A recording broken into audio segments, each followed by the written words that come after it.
माननीय सदस्यगण, भारत की विकास यात्रा की इस अमृतकाल को आज मेरी सरकार अभूतपूर्व उपलब्धियों के माध्यम से नई ऊर्जा दे रही है।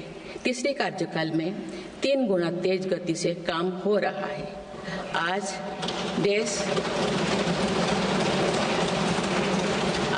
देश बड़े निर्णयों और नीतियों को असाधारण गति से लागू होते देख रहा है और इन निर्णयों में देश की गरीब, मध्यम वर्ग, युवा, महिलाओं, किसानों को सर्वोच्च प्राथमिकता मिली। मेरी सरकार ने तीसरे कार्यकाल में सभी के लिए आवास के उद्देश्य की पूर्ति के लिए ठोस कदम उठाए हैं। प्रधानमंत्री आवास योजना का विस्तार करते हुए 3 करोड़ अतिरिक्त परिवारों को नए घर देने का निर्णय लिया गया है। इसके लिए 5,36,000 करोड़ रुपया खर्च किए जाने की योजना है। मेरी सरकार गांव में गरीबों की उनकी आवासीय भूमि का हक देने और वित्तीय समावेशन के लिए प्रतिबद्ध है।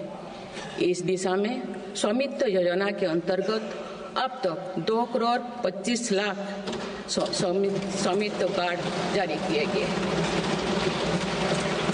इनमें से करीब 70 लाख स्वामित्व कार्ड पिछले 6 महीने से जारी किए। पीएम किसान सम्मान निधि के तहत करोड़ों किसानों को पिछले महीने में 41,000 करोड़ रुपया की राशि का भुगतान हुआ है। जनजातीय समाज के 5 करोड़ लोगों के लिए धरती आबा जनजातीय ग्राम उत्कर्ष अभियान प्रारंभ हुआ है। इसके लिए 80,000 करोड़ रुपए का प्रावधान किया गया है। आयुष्मान भारत योजना के अंतर्गत 70 वर्षों और उससे अधिक उम्र के 6 करोड़ वरिष्ठ नागरिकों को स्वास्थ्य बीमा देने का फैसला हुआ है।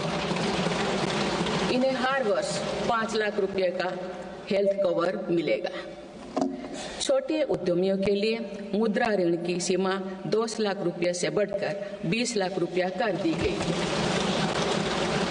मेरी सरकार ने युवाओं की शिक्षा और उनके लिए रोजगार के नए अवसर तैयार करने पर विशेष फोकस किया है। मेधावी छात्रों को उच्च शिक्षा में वित्तीय सहायता देने के लिए पीएम विद्यालक्ष्मी योजना शुरू की गई है।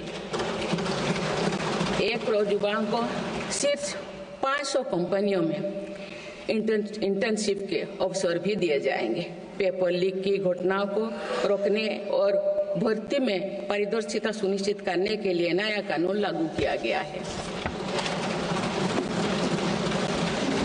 सहकार से समृद्धि की भावना पर चलते हुए सरकार ने त्रिभुवन सहकारी यूनिवर्सिटी की स्थापना को प्रस्ताव स्वीकृत किया है। सरकार ने प्रधानमंत्री ग्राम सड़क योजना के 4थे चरण में 25,000 बस्तियों को जोड़ने के लिए 70,000 करोड़ रुपया स्वीकृत किए हैं।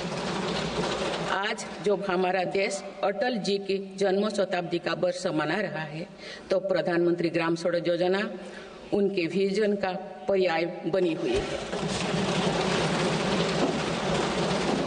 देश में अब 71,000 वंदे भारत, अमृत भारत और नमो भारत ट्रेन चल रही है, जिनमें पिछले 6 माह में ही 17 नए वंदे भारत और 1 नमो भारत ट्रेन को जोड़ा गया है। वन नेशन वन इलेक्शन और वक्फ अधिनियम संशोधन जैसे कई महत्वपूर्ण विषय पर भी सरकार ने तेज गति से कदम आगे बढ़ाए हैं। माननीय सदस्यगण, मेरी सरकार के 1 दशक के कार्यकाल ने विकसित भारत की यात्रा को नई ऊर्जा दी है। विकसित भारत के विजन में जन भागीदारी का सामूहिक सामर्थ्य है, देश की आर्थिक उन्नति का रोड मैप है, डिजिटल क्रांति के रूप में टेक्नोलॉजी की ताकत है और आधुनिक इंफ्रास्ट्रक्चर आधार भी है। मेरी सरकार के प्रयास के बल पर भारत दुनिया की तीसरी सबसे बड़ी अर्थव्यवस्था बनने जा रही है। विकसित भारत की उड़ान को हमारे संविधान के आदर्शों का सतत मार्गदर्शन मिलता रहे, इसके लिए सरकार ने सेवा, सुशासन, समृद्धि और स्वाभिमान इन प्रमुख सिद्धांतों को गवर्नेंस के केंद्र में रखा है। सरकार रिफॉर्म, परफॉर्म और ट्रांसफॉर्म के अपने संकल्पों को तेज गति से आगे बढ़ा रही है। मेरी सरकार का मंत्र है सबका साथ, सबका विकास, सबका विश्वास और सबका प्रयास। और इस मंत्रों का एक ही लक्ष्य है, विकसित भारत का निर्माण। माननीय सदस्यगण, जब देश के विकास का लाभ अंतिम पायदान पर खड़े व्यक्ति को भी मिलने लगता है तो भी विकास सार्थक होता है। मेरी अंत्योदय की वह भावना है जिसके प्रति मेरी सरकार संकल्पित रही है। गरीब को गरिमापूर्ण जीवन मिलने से उसमें जो सशक्तिकरण का भाव पैदा होता है और गरीबी से लड़ने में उसकी मदद करता है। स्वच्छ भारत अभियान के तहत बने 12 करोड़ शौचालय, प्रधानमंत्री उज्ज्वला योजना के तहत निःशुल्क दिए गए 10 करोड़ गैस कनेक्शन, 80 करोड़ जरूरतमंदों का राशन, सौभाग्य योजना, जल जीवन मिशन जैसे अनेक योजनाओं में गरीब को ये भरोसा दिया गया है कि वे सम्मान के साथ जी सकते हैं। ऐसे ही प्रयासों की वजह से देश के 25 करोड़ लोग गरीबों को परास्त करके आज अपने जीवन में आगे बढ़ रहे हैं।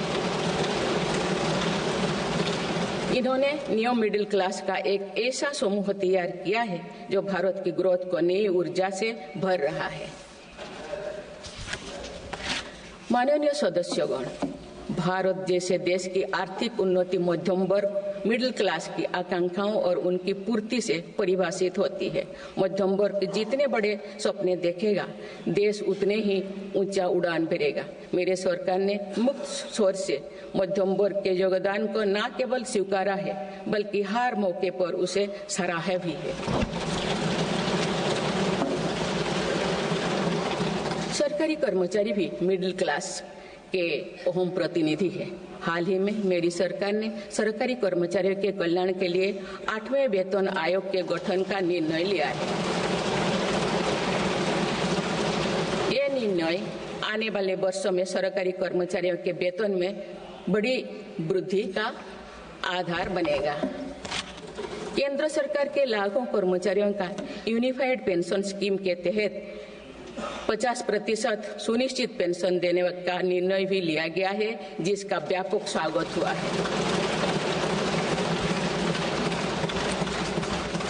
मध्यम वर्ग का अपने घर का सपना पूरा करने के लिए भी मेरी सरकार प्रतिबद्ध है। रेरा जैसे कानून बनाकर मध्यम वर्ग के सपने को सुरक्षा दी गई है। घर के लिए लोन पर सब्सिडी दी जा रही है। उड़ान योजना ने लगभग 1.5 करोड़ लोगों का हवाई जहाज में उड़ने का सपना पूरा किया गया है। जन औषधि केंद्रों में 80% रियायती दरों पर मिल रही दवाओं से देशवासियों की 30,000 करोड़ रुपये से ज्यादा बचे हैं। हर विषय की पढ़ाई के लिए सीटों की संख्या में भी कई गुना बढ़ोतरी का बहुत लाभ मध्यम वर्ग को मिला है। राष्ट्र निर्माण में करदाता के योगदान को मेरी सरकार ने सम्मान देते हुए टैक्स से जुड़े मसलों को आसान किया है। टैक्स विवादों को कम करने के लिए फेसलेस मूल्यांकन की शुरुआत कर पारदर्शिता बढ़ाई गई है। आप देश में 75 वर्ष से अधिक उम्र के वरिष्ठ नागरिकों को जिन्हें सिर्फ पेंशन मिलती है, आयकर रिटर्न दाखिल करने के संबंध में स्वयं निर्णय लेने का अधिकार दिया गया है। माननीय सदस्यगण, मेरी सरकार महिलाओं के नेतृत्व में देश को सशक्त बनाने में यानी ह्यूमन लेड डेवलपमेंट में भी